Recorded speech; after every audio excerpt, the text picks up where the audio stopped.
আমাদের যে সার্টিফিকেটের মূল্য কি শুধু 30 বছর? আমরা আর কোনো আশ্বাসে আশ্বস্ত হতে চাই না, আমরা ডিরেক্ট প্রজ্ঞাপন চাই। মনে রাখতে হবে, বাংলাদেশে চাকরিতে আবেদনের বয়সসীমাটি এই মুহূর্তে 35 করা ছাড়া কোনো উপায় নাই। আসলে আপনাদের যা দাবি 35, কেন দেখেন উন্নত বিশ্বে যখন আমরা দিকে তাকাই তখন দেখেন কোনো কোনো দেশে 40-45 বছর রয়েছে। তাহলে আমাদের এই বয়সের ভেবে কিন্তু আপনার থেকে সার্টিফিকেটকে বেঁধে রেখেছেন। আমাদের যে সার্টিফিকেটের মূল্য কি শুধু 30 বছর? এই সার্টিফিকেট কোনো কি মূল্য নেই? এই সার্টিফিকেট আমরা অর্জন করেছি। 12 লক্ষ বেকার রয়েছে, এই বেকারগুলোকে দিয়ে আপনি কি দেশের উন্নয়ন করতে পারবেন? কখনোই না। বাংলাদেশ এবং পাকিস্তানে 30 বছর এবং সকল দেশগুলোতে 35 বছর রয়েছে।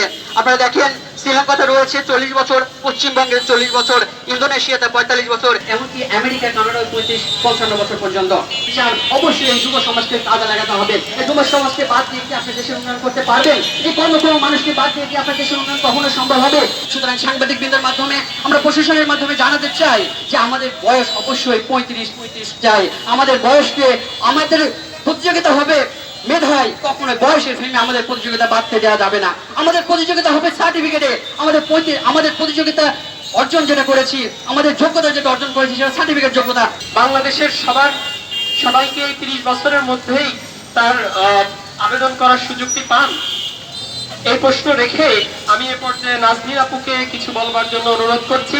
মনে রাখতে হবে, বাংলাদেশে চাকরিতে আবেদনের বয়সসীমাটি এই মুহূর্তে 35 করা ছাড়া কোনো উপায় নাই এবং এটি অত্যন্ত একটি যৌক্তিক এবং সঙ্গতিপূর্ণ দাবি।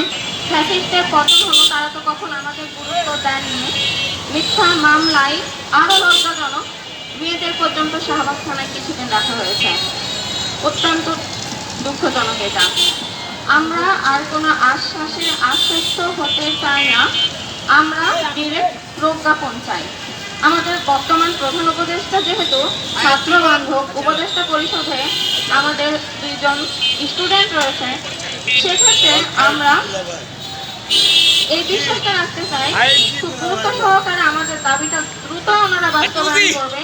আমরা 12 বছর ধরে একটি যৌক্তিক আন্দোলনকে পুঁজি করে রাস্তায়, বিভিন্ন সচিবালয়ে, বিভিন্ন সরকারের বিভিন্ন নেতৃবৃন্দের কাছে ছুটে বেরিয়েছি, কিন্তু আমাদের এই যৌক্তিক আন্দোলন এবং যৌক্তিক দাবিটিকে বাস্তবায়ন করা হয়নি। কেন হয়নি? বয়স যখন 30 পার হয়ে যায়, তারা বাংলাদেশের চাকরির মার্কেটে তারা ইনভ্যালিড, তারা বিদেশে গবেষণা করে বিদেশে সেটেল হয়ে যায়। বাংলাদেশে চাকরি করার সুযোগ তাদের দেওয়া হয় না। এই সুযোগ না দেওয়ার কারণে তারা দুঃখে ক্ষোভে। তো সবাইকে নিয়ে চলার যে আমাদের